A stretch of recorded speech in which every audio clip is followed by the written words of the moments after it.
সকালে বন্ধুরা কি বলবো, গরম যতই থাকুক কিন্তু ঠান্ডা বাতাস সুবহানাল্লাহ। এটা ওই গাছগুলা দেখলে বুঝতে পারবেন কি বাতাস। গাছের পাতাগুলো নড়তেছে,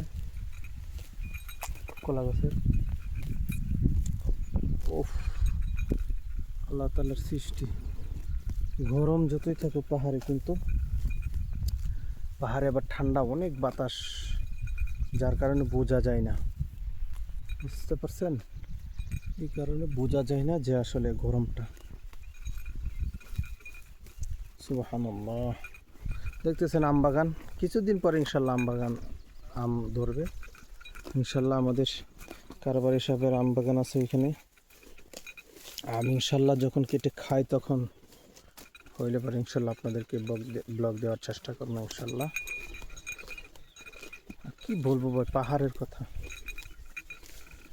উফ, জবাল, পাহাড়,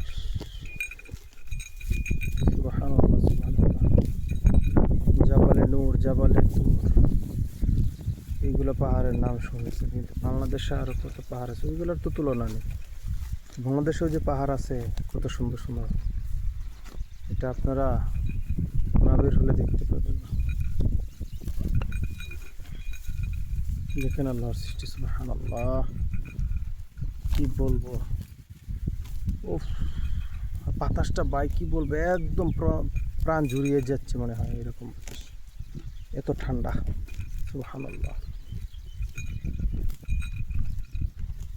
কি বলবো, দেখেন ধান ক্ষেত, মারবাদের ধান ক্ষেত,